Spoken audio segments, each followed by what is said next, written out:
for yourself, care for others. Stressed sa work? Kailangan mo ba ng timeout? Rest ka muna, take a break. Maraming paraan para makapag-relax. Mag-beach o mag-hiking. Mag-movie night o sound trip. Yoga o Zumba. Kumanta o tumugtog. Mag-gardening o baking. Mag-sports o magpamassage. Mag-video games o magbasa.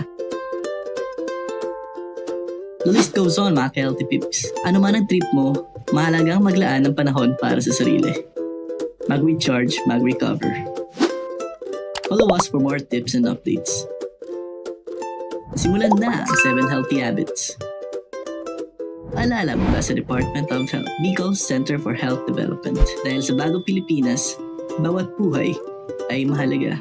Care for yourself, care for others. Lahat tayo gustong mapasaya ang lahat ng mahal sa buhay. Pero paano mo gagawin yan?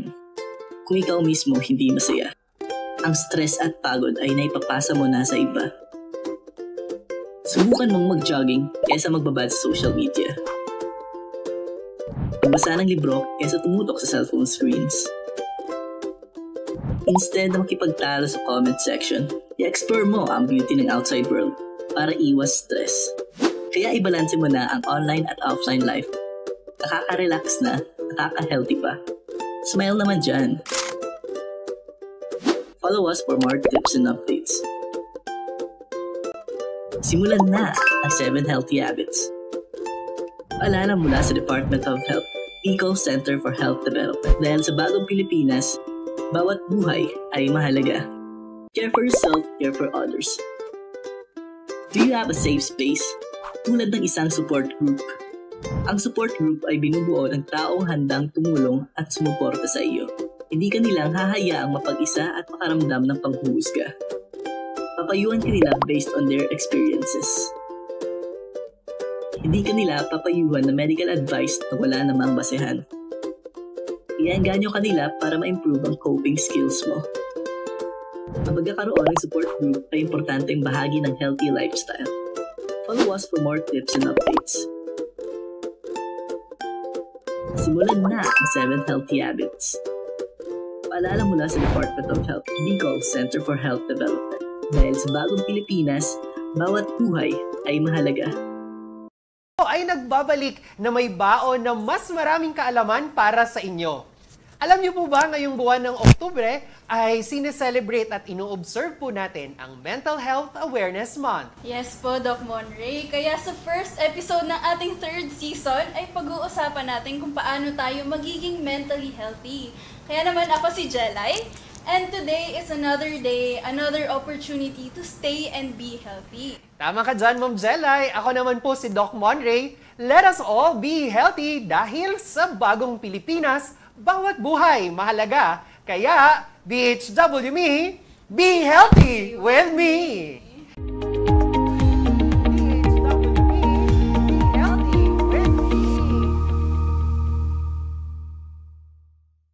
Alam niyo po, Ma'am Jelay, no? Super excited ako sa topic natin today.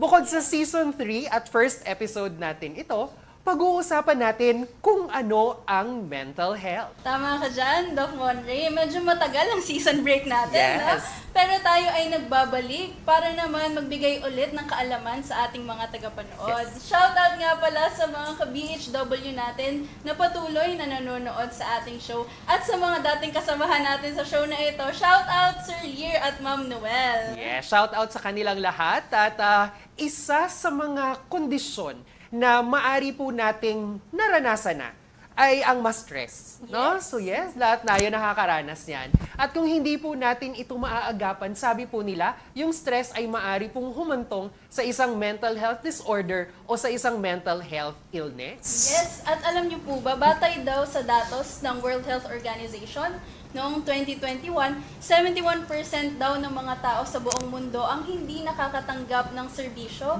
para sa mental na kalusugan at nananatiling hindi nagagamot. Oh no! Ayon sa tugon naman ng masa survey ng Okta Research noong March 2021, 28% sa mga Pilipino o 3 sa bawat 10 Pilipino ang nakakaranas ng emotional problems o stress o di kaya'y lubhang pagkalungkot. Yung mga stress na ito ay maaari daw mangyari sa trabaho, sa school, o sa kung saan pa mang lugar. Ako. Yes, nako, so actually marami talaga yan, no? Para pag-usapan po natin yan, syempre gusto natin ma-prevent kung paano magkaroon ng mental health illness. Inimbita po natin ngayon ang ating mga special na guest. Unahin na po natin dyan ang ating pong Regional Health Education and Promotion Officer, Sir Joseph Steven Fenol. Hi sir, good afternoon. Good afternoon. At of course, nandyan din po ang ating pong registered nurse, also a registered guidance counselor, at syempre part po siya ng Project Light Volunteer of the Children and Youth Wellness Technical and Advocacy Center, si Ma'am Nicole Ann Bejo. Hi, good afternoon, Ma'am Nicole. Yes, so excited na tayo, Ma'am Jelay, no? Excited po tayo. Kaya naman po dumako na tayo sa ating unang tanong. Yan. Ma'am Nicole, ano nga po ba ang mental health? Yan. So, ang mental health ito yung kalagayan ng ating pag-iisip, ng ating emosyon, kung paano tayo makitungo sa iba, yung ating pagkikilos o yung ating behavior. So, nakaka-apekto po ito kung paano tayo mag-handle ng stress. Nakaka-apekto kung paano tayo gumagawa ng tamang desisyon at yung pagbibigay ng contribution sa ating community, sa ating workplaces, sa ating schools, So kapag meron tayong maayos na estado ng mental health, makakagawa tayo ng tamang desisyon. Matutulungan tayo makapag-isip at gumawa ng tamang desisyon, mas ma-handle po natin yung stress. At mas makakapagbigay tayo ng contribution sa ating community, sa ating mga pamilya, sa ating mga schools and workplaces. Okay. Kaya napaka-importante po ng mental health. Yes. Actually, very important yung mental health, Ma'am Jelay, no? Kasi nasabi nga nila, there is no health without mental health. So, isa yan sa component na kailangan natin kumpletuhin para masabing healthy ang isang tao. Yes. So, lagi ko yan, favorite question kay Ma'am Jelay eh. So, una, what is health? So, it is a complete physical, mental, and social well-being. So, hindi lang ibig sabihin na meron po tayong or wala tayong sakit ay healthy na tayo kasi kailangan kumpletuhin yung tatlo na yun kasama ang mental health. Yes. So, ngayon, ang tanong naman natin is, paano malalaman? Ano yung mga senyales na meron na pong maaring nakukompromise na o lumalayo na tayo sa estado ng pagiging mentally healthy? Ayan, so magandang tanong yun. Kasi po yung mental health natin, nagbabago po yan. Depende sa kung ano yung pinagdadaanan natin, or kung ano yung sitwasyon natin. So tatandaan lang po natin, kapag nakakita, na-observe mo, meron kang pagbabago sa iyong pag-iisip, sa iyong emosyon at behavior, posible po naapektuhan ang ating mental health. So ano po yung mga possible na changes sa ating pag-iisip? Una, magkakaroon tayo ng sobrang negative na pagtingin sa sarili natin, at the same time, nawawalan tayo ng pag-asa. Mas nagiging pessimist o negatibo yung nakikita natin sa ating kapaligiran o sa ating buhay. At the same time, nahihirapan tayong mag-isip o mag-concentrate sa kung ano man po yung ating ginagawa. Ikalawa, ano naman yung pagbabago sa ating emosyon, Normal po makaramdam ng lungkot, ng takot, Those are normal emotions na nararamdaman ng kahit sino po sa atin. Pero kung tayo po ay nakakaramdam na ng lubhang pagkalungkot, yung lungkot na tumatagal po talaga na nakakaapekto na sa daily activities natin.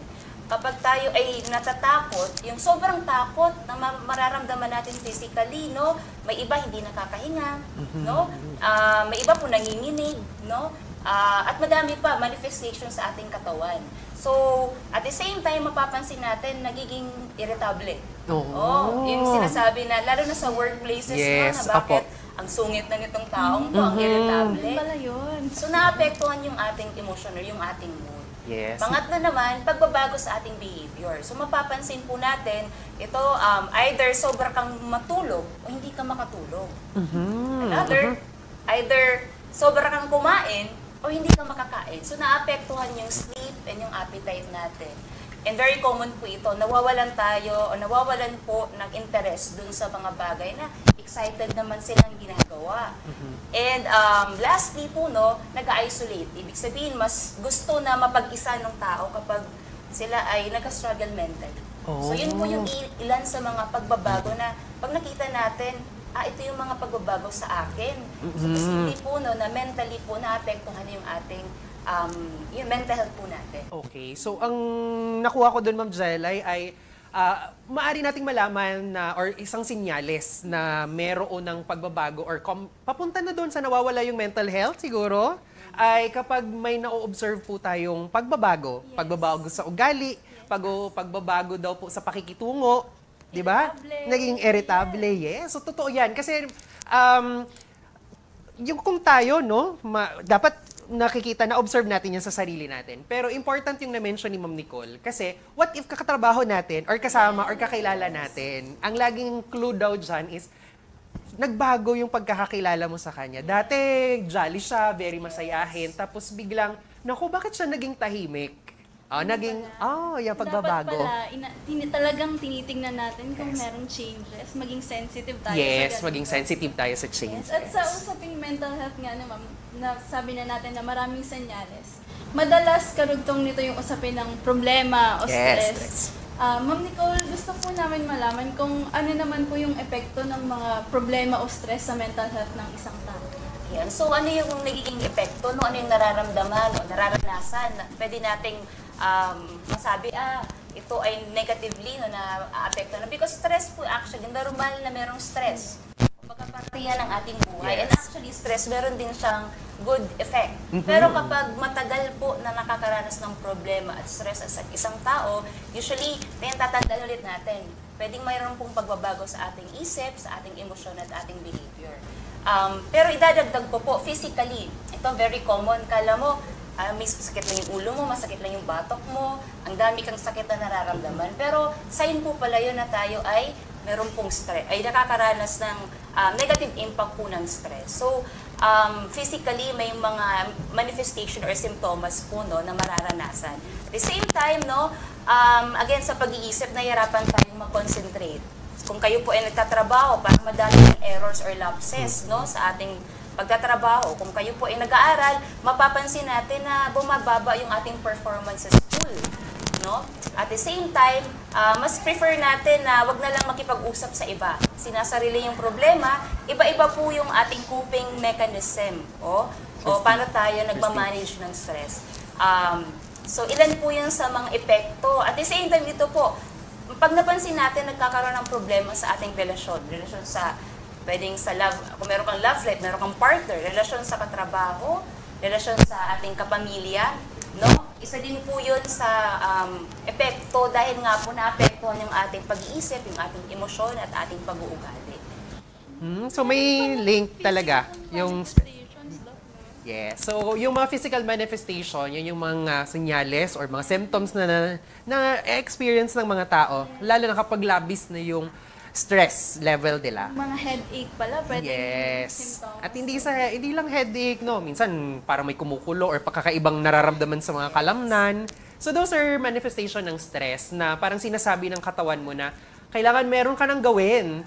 Kasi kapag wala kang ginawa, ay maaring yung stress na yon ay magdulot ng mas malalim pa or mas malala pa na kondisyon. Parang check engine light. Yes. So, sinasabihan ka na ni Katawan, okay, meron na dapat tayong gagawin dyan. So, karamihan sa mga kakilala natin, may mga daing na sinasabi, naku, wala na akong pera, paubos na yung pera ko, tapos matagal pa yung sweldo, yung iba naman, nanganganib yung security sa trabaho, no? So, dagdag to sa mga nararanasan nilang mga stress. So, ngayon, ito ay kasama doon sa mga factors na maari sigurong mag-affect doon sa ating mental health, no?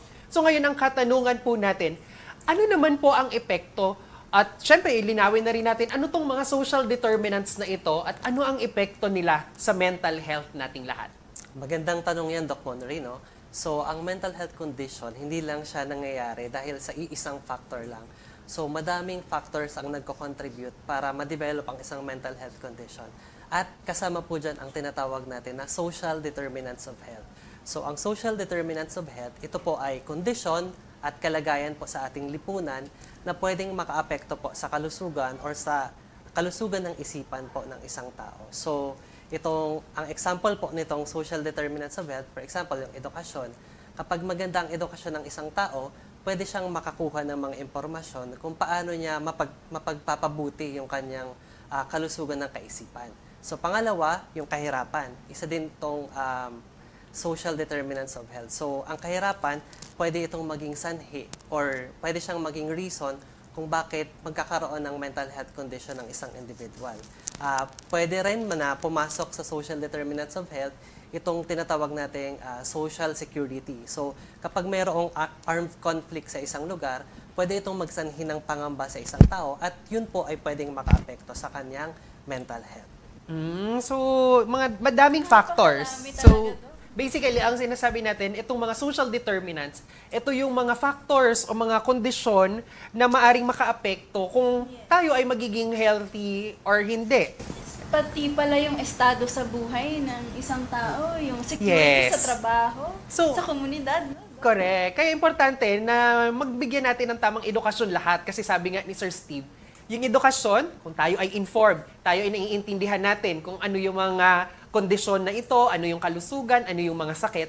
Importante ito para mag-guide or matulungan natin yung mga kababayan natin na sila mismo ay merong gawing aksyon para piliin nilang maging healthy sila.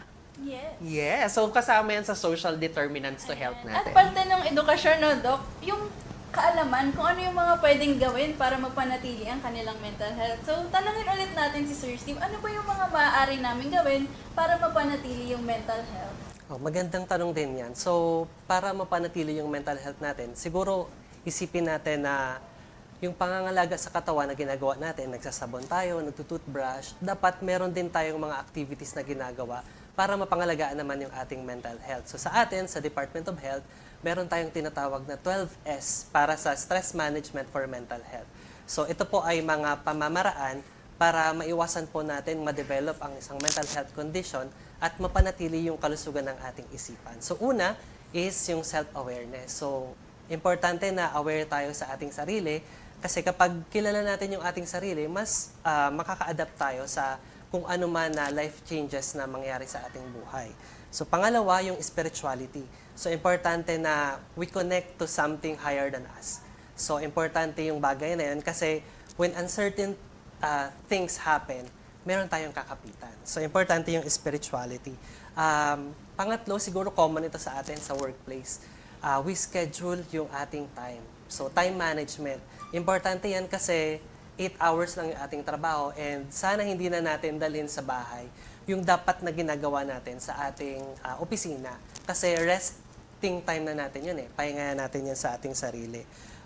Yung iba pang S, ito yung mga bagay na gusto mo or gusto mong gawin na nagpapasaya sa'yo. So, example, we speak to someone. So, kausapin natin yung mga kaibigan natin, kausapin natin yung mga taong pinagkakatiwalaan natin. Importante po yun sa ating mental health.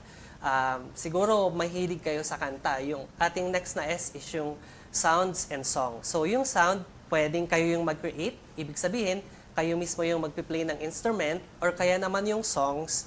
So makikinig lang kayo sa mga available na music po or songs sa either sa online or ipi-play po ninyo sa inyong players. So, importante din or pwede rin nating i-practice yung sensation techniques or yung tinatawag po nating masahe. So, pwede tayong magpamassage at yan po ay makakatulong para tayo ay makarelax, ma-relax yung ating mga tense na muscles and also pwede siyang makarelieve po ng sakit sa ulo and pwede siyang makatulong para tayo po ay makatulog ng mahimbing. Ayan. So, importante din, physical activity, Doc Monry and Ma'am Zelay, physical activity is connected to our mental health. So, we can practice po yung next S, which is yung ating stretching. So, we can practice it po any time of the day na available kayo para ma-promote po yung ating mental health. Also, yung next na S natin is something to do with connection. So, socials. So, we engage with our friends.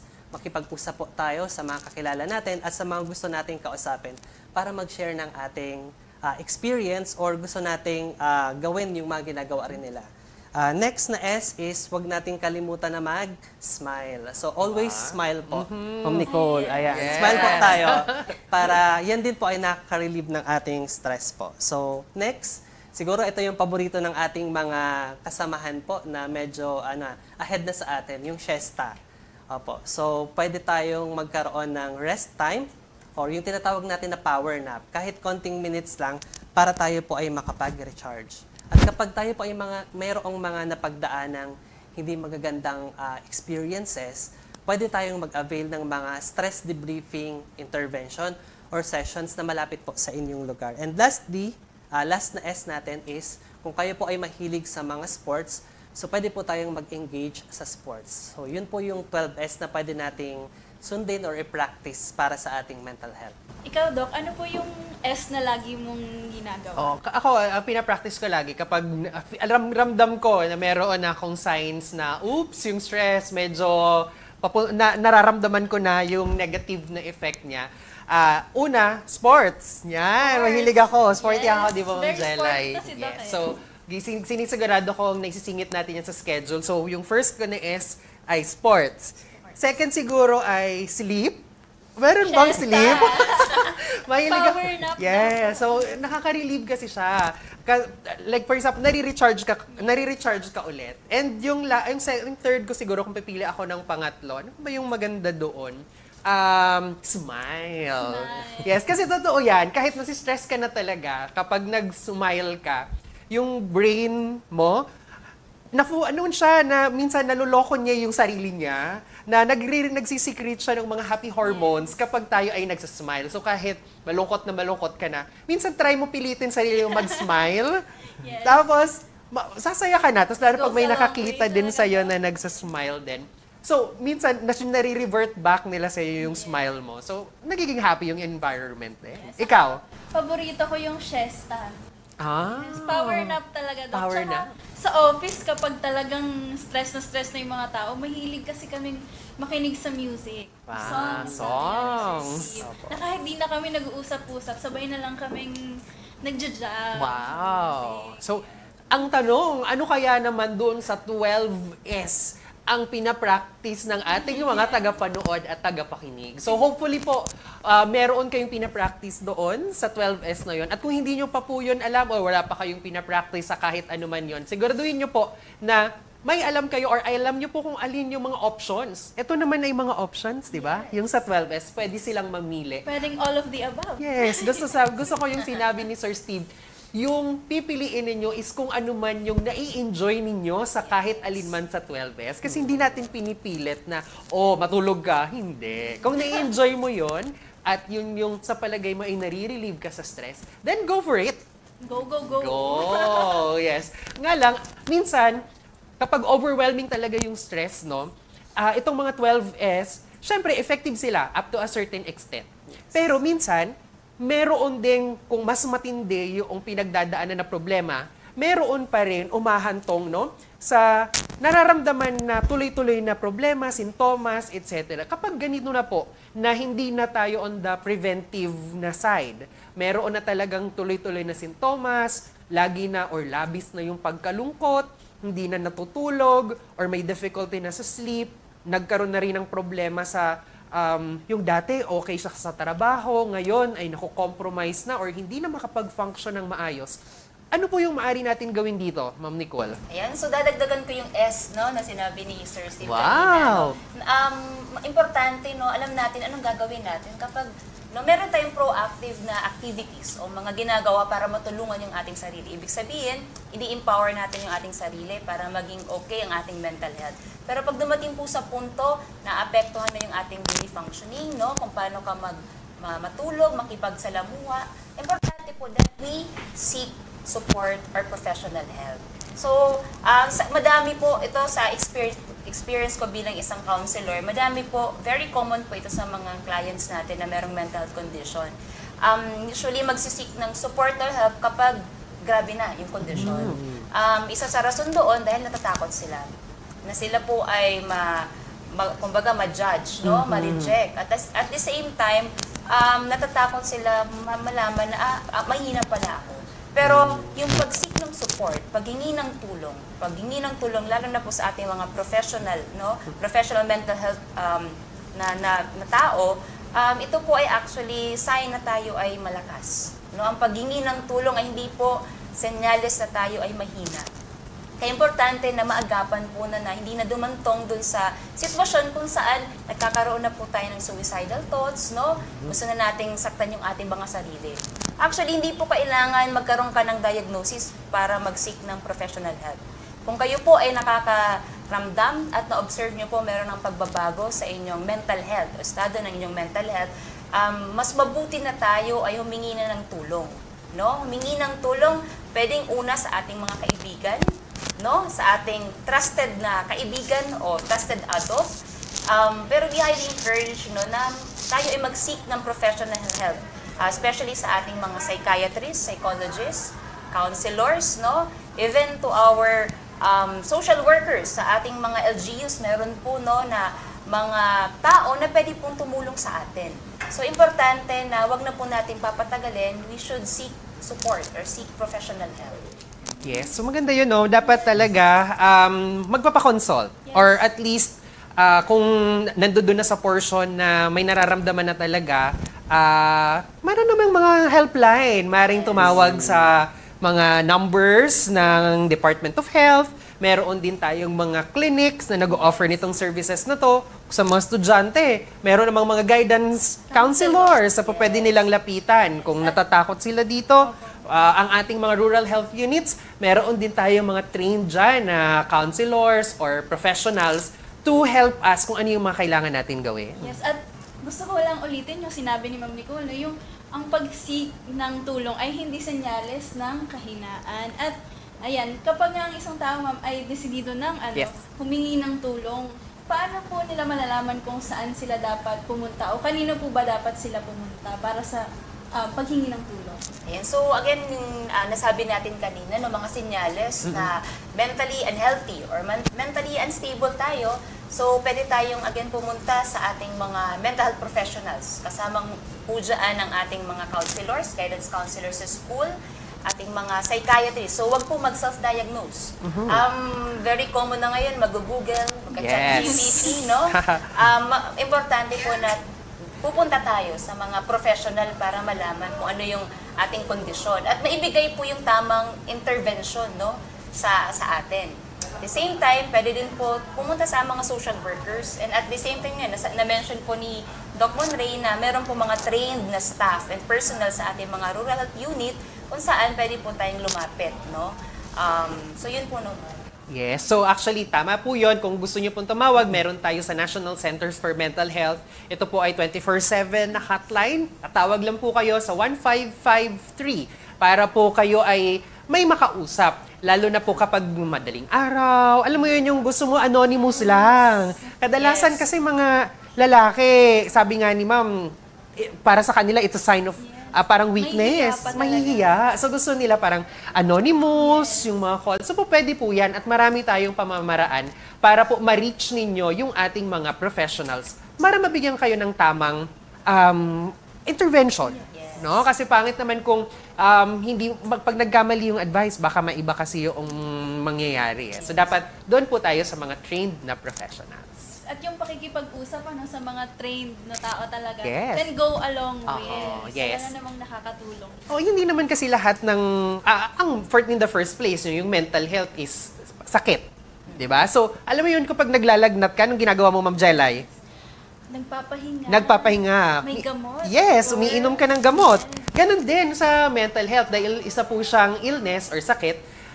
Meron tayong mga intervention. Minsan, yung mga counseling, very effective yan. Minsan, kung kinakailangan ng gamot, papainumin at magre-reseta ng gamot para umayos yung ating pakiramdam. At gumaling. Yes. Ultimately, yun naman talaga yung Yes. ang pagaling. Okay. So, Ma'am Jelay.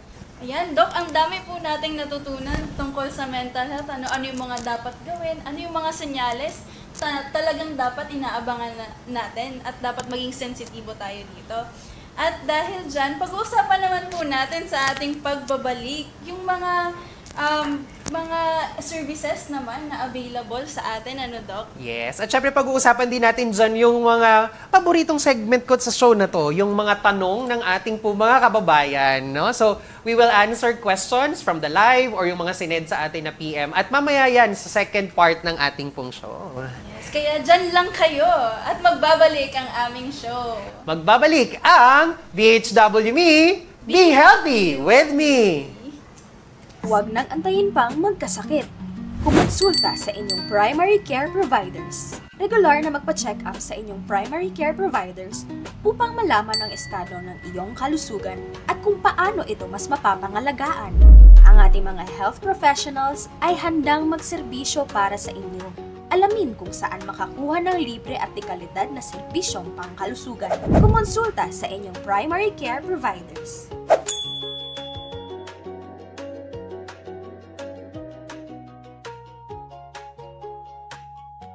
Looking for banners, social media cards, key visuals, LED materials, FAQs, or editable assets? Our monthly health event communication packages have you covered. How to access. Step 1. Scan the QR code below or visit bit.ly/HP Material Directory. Step 2. Complete the Google form with your basic information.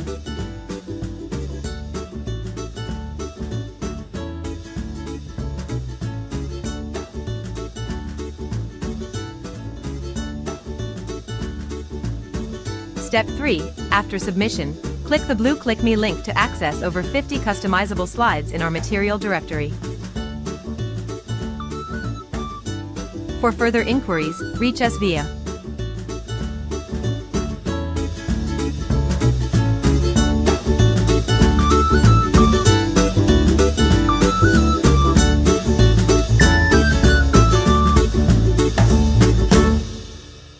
Huwag nang antayin pang magkasakit. Kumonsulta sa inyong primary care providers. Regular na magpa-check up sa inyong primary care providers upang malaman ang estado ng iyong kalusugan at kung paano ito mas mapapangalagaan. Ang ating mga health professionals ay handang magserbisyo para sa inyo. Alamin kung saan makakuha ng libre at dekalidad na serbisyong pangkalusugan. Kumonsulta sa inyong primary care providers.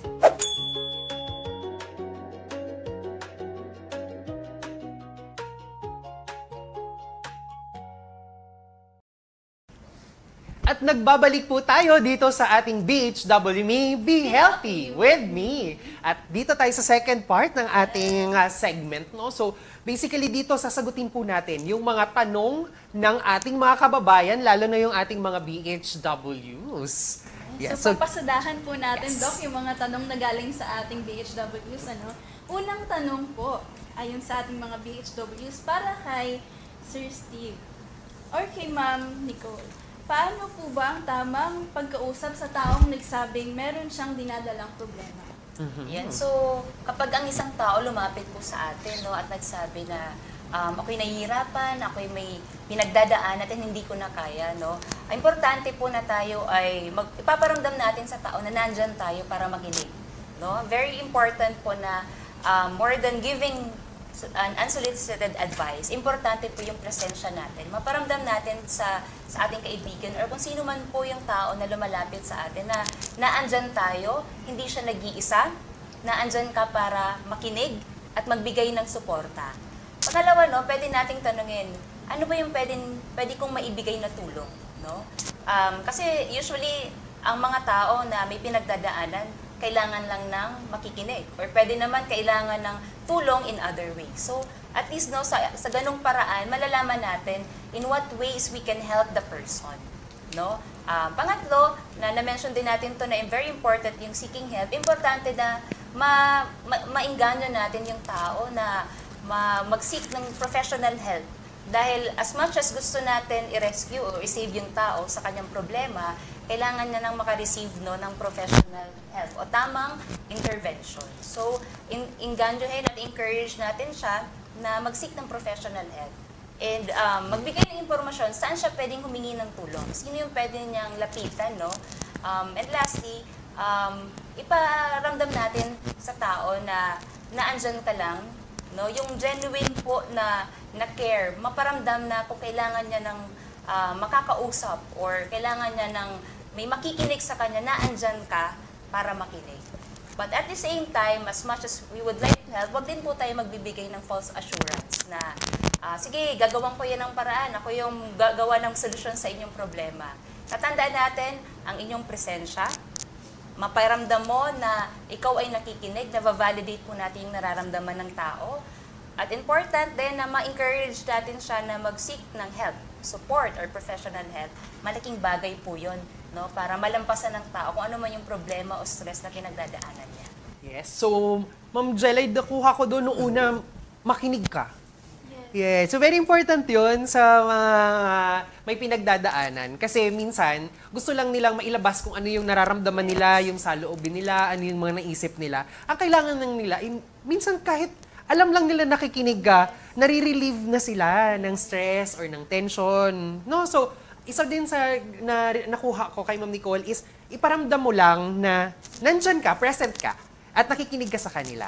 Ang nakuha ko naman, Doc, ay napaka-importante talaga ng pagkakaroon ng community. Yes. Kasi nga sabi ni Ma'am Nicole, Support. seek support. Yes, support. Community support, mga peer support. Yes. Important yon. And again, sinasabi natin dito, minsan, kapag may pinagdadaanan yung mga tao, heightened yung emotions, etc. So be careful din kung paano ka magbibigay ng remarks. No? So yung mga comments, minsan, ito yung panahon na kapag alam mo na may pinagdadaanan yung kasama mo, pay extra effort para maging cautious ka din sa kung ano yung sasabihin mo, ano yung advice mo. Kasi alam mo may pinagdadaanan siya. At siguro kung meron tayong mga biases, at sariling Yes. opinion, pag-isipan muna natin kung talaga bang helpful. Yeah. o Kaya kailangan- minsan, effective na i-refer mo siya doon sa mga taong Yes, professional. professional. Basta sa that moment, iparamdam mo sa kanya na I'm here, I'm ready to listen, kaya makikinig ako sa'yo, sige sabihin mo yan sa akin pinagdadaanan mo. Andito ako. Yes, and all fairness no, sa mga kakilala ko din or na-experience ko sa practice, enough na yon minsan. Madalas, enough na yon na may nakikinig lang sa'yo. No? So pakinig lang po kayo, pakinggan niyo lang kung ano yung sinasabi nila. And of course, i-advise niyo sila kung saan, papaano makakasik ng advice. Yes! So, ngayon punta tayo sa second question ng ating tanong ng bayan. Ano daw po ang maaring gawin kung may nagsabi sa akin na naiisip niya na daw mag-suicide? Ayan. So, very common yan na tanong, no? At totoo pong nangyayari yan. So, importante na tayo, alam naman natin, hindi naman siguro tayo trained pa, no, how to handle. Pero may pwede po tayong gawin. Unang-una, no, importante tatanungin natin direkta. No, wag po tayong matatakot. Kasi usually, yung misconception po pagdating po dito, kapag tinanong daw yung isang tao na merong pong suicidal thoughts, baka po mas gawin niya yun. In reality, ano po nangyayari kapag inaalaw natin na mag-express yung tao ng suicidal thoughts niya, yung gusto niyang gawin, no, na sa sarili niya, mas matutulungan natin yung tao na maproseso kung ano yung nararamdaman niya at naiisip niya. At the same time, oportunidad po yun na mailing siya to support or help. No? Tanungin ng direkta, pero may malasakit. Yes. No? Hayaan natin siyang mag-express ng kanyang naiisip at nararamdaman. Second, very important po na masiguro natin yung safety ng tao. Kung siya ay nag-iisa, huwag mo pong hayaan mag-isa. Kung siya po ay nasa malayong lugar, no, magagawa tayo ng effort para ma-ensure na meron siyang kasama. Pero importante po na ma-link natin siya to help. Mai-encourage no ang itong mga taong to na kapag nakaisip ulit sila no ng suicidal ideation or gusto nila mag-suicidal attempt, ay tumawag sila sa mga crisis hotlines, no? Dahil posible pwedeng magkaroon po ng ganong instances. But at the same time, no, kung hindi pa nagsisik ng professional help ang mga taong ganito, ma-encourage natin sila mag-seek ng professional help. So, ito yung mga tao na kapag nag-verbalize sa'yo, upfront tatanungin mo talaga kung naplano na ba. Ano na yung naplano na ba nila? Kasi minsan, Anong gusto nilang gawin? Anong gusto nilang gawin? Kasi ito yung dapat ma-link talaga natin the soonest possible time sa mga sa mga professionals natin With para care pa din. of course with care. Kasi at the end of the day dapat nagagawa natin, sayang yung buhay. No? So, gusto natin matulungan kung problema yan, mapag-uusapan siguro kung ano yung nagkukos ng problem. And of course, magagawa yan sa pamamagitan ng ating pong mga professionals. Yes. At kung ikaw nga ay isang tao, kaibigan na nilapitan at sinabihan na meron siyang mental health struggles, siguro yung iba sa atin mag-google how to handle ganitong situation. Oo. Pero kasi baka mamaya iba-iba yung lumalabas na information at mas lalong hindi tayo makatulong sa sitwasyon. So, ngayon po, gusto namin malaman kung saan ba talaga dapat tayo kumukuha ng tamang informasyon sa kung paano natin i-handle yung mga gantong bagay. Sir Steve, saan nga po ba yung mga resources natin? Ayan, para sa tamang impormasyon, sa kahit anong impormasyon sa kalusugan na gusto nating makuha, meron po tayong mga reliable na sources ng information. So, unang-una na po, nandyan po ang Department of Health Facebook page. Nandyan po ang DOH Bicol CHD Facebook page. Meron pong mga reliable na information na pwede nating makuha. Meron din po from our partners, kagaya po sa kina Ma'am Nicole sa Mental Health PH. So meron din po silang website and Facebook pages. Sa National Center for Mental Health, sa Philippine Council for Mental Health. So meron pong mga available na resources dyan na pwede nating pagkunan. Sa atin po, sa DOH Bicol CHD, pwede pong i-access ng ating mga tagapanood yung ating link na ipapakita po sa ating screen. So, nandyan po ang QR code at yung bit.ly po na pwede nating ma-access na kung saan pwede po nating makuha yung soft copy ng mga materials tulad po nito, yung ating pong 12S at yung ating pong Mind and Body. So, nandito po yung mga pwede nating makuhang kaalaman kung paano natin mapapangalagaan ng mental health natin at paano tayo makakatulong sa mga taong nakapagsabi sa atin na meron silang pinagdaraanan po. So, yun po yung mga sources of information natin. Yes. So, yan po. Pwede nyo po yan i-download. Siyempre, hihingi tayo ng tulong sa ating mga BHWs na i-share ito sa kanilang mga family. No? So, yung ating mga BHWs kasi may inaalagaan yung mga pamilya sa ating pong mga barangay. At ang layon po natin dito is mabigyan po natin yun ng tamang informasyon. So, saan manggagaling yung information? Siyempre, sa mga nasabing sources na po pwede pong i-download ng ating pong mga BHWs. No? Siyempre, invite na rin natin ang ating mga BHW na mag-join doon sa ating Viber community kung may Viber po sila. So, Viber na sila. Yes. So, ipapakita po natin yan dito sa ating pong screen, yung link kung saan po ninyo po pwede pong ma-access itong Viber community natin. And of course, siguro sa mga susunod, gagawan din po natin yan ng Facebook community or Facebook group para mas madami po tayong mabibigyan nitong mga information na ito. Lalo na yung ating mga BHWs, no? Yes, so siguro ang katanungan na lang din, I don't know kung kaya natin itong sagutin, no? But meron daw po bang mga services or ano-ano po ba yung mga services na available sa ating mga rural health units patungkol po sa mental health?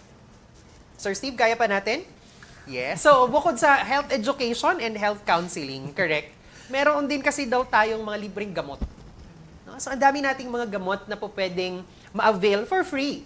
Yun yung maganda. Yes, it's for free. At ipapakita din natin yung link sa screen kung papaano, saan po pwede silang mag-access nitong mga free na medications. And gusto rin natin sabihin, no? So, I don't know kung alam to na ating mga kababayan. Pero sa PhilHealth, no?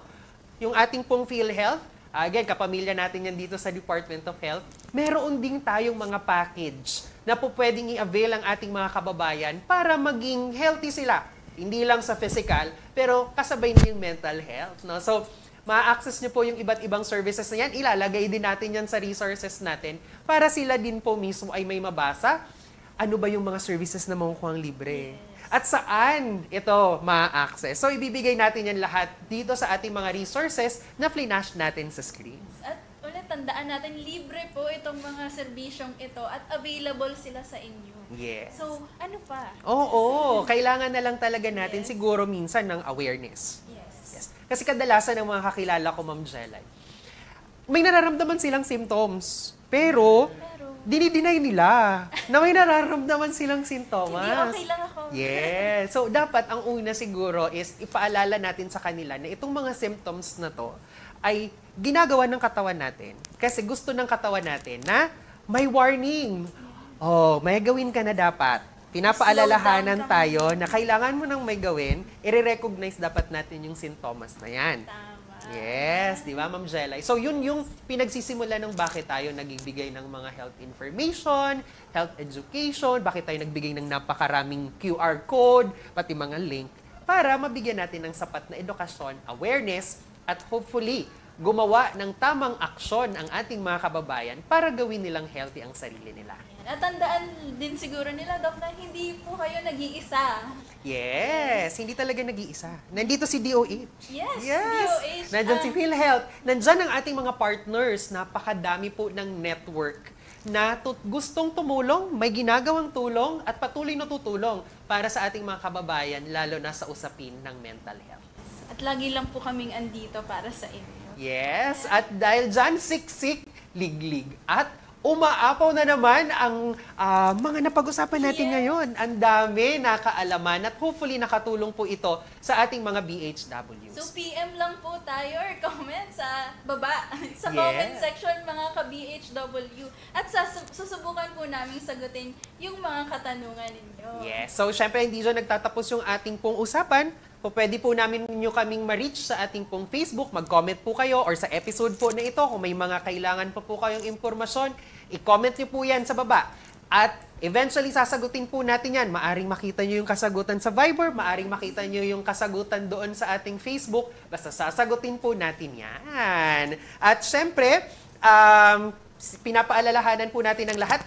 First episode natin to, no? First episode Yes! Sana po ay kasama pa rin po namin kayo sa susunod po namin ng mga episodes. Yes, for sure, sigurado po tayong sobrang maraming kaalaman ulit silang makukuha sa ating next episode. Yes, agree ako dyan, Ma'am Jelay. Kaya naman po, para lagi tayong updated sa ating mga health events, IEC Materials, huwag pong kalimutan, again, mag-subscribe sa ating social media page. May Facebook, may Viber community, may Facebook community tayo, may material directory, napakadami, accessible. Ginawa na po nating accessible kasi sabi natin, lahat na tayo high-tech ngayon, may cellphone. Hindi nyo na kailangan maghanap kung saan-saan, sumisid kung saan-saan. Meron na po tayong material directory para sa mga pangangailangan nating IEC materials. At dahil po dyan, magkita-kita ulit tayo sa susunod na linggo, parehong oras at parehong araw. At laging tatandaan, ang pagiging healthy ay nagsisimula sa ating sarili. Kaya always be healthy para ang ating katawan ay always G. Tama ka dyan, Ma'am Jelay. Kaya let's all be healthy dahil sa bagong Pilipinas, bawat buhay mahalaga. Kaya BHW me, be healthy with me! Yan, congratulations! Healthy with me!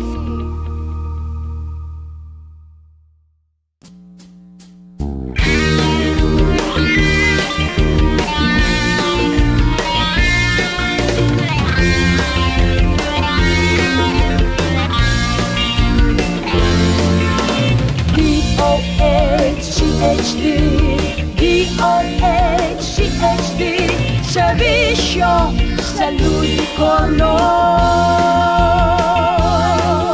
Ita ako, kita gabos, magtarabang, magkaigwang, maray na salud. DOH may dekalagad na servisyo. Madaling dulog ko nagtatawag, nagpapadabang. Mga programa nagkasama ng sinda sa serbisyo. Matawang solusyon ang mga kahirangan. DOHCHD, DOHCHD, Servisyo Salud Kono. Kita gabos, magtarabang, magkaigwang, maray na salud. Buon sa kinanglan, ipangakisangkod na kita magdakula. Immunization, vaccination, sa tuig kinaon. Mag-ibong maagi, maiwasan ambisyon. Regular na check-up ang kaibuhan. DOHCHD, DOHCHD, Servisyo Salud Kono. Ika ako, kita gabos, magtarabang, ang magkaibang maranasalud.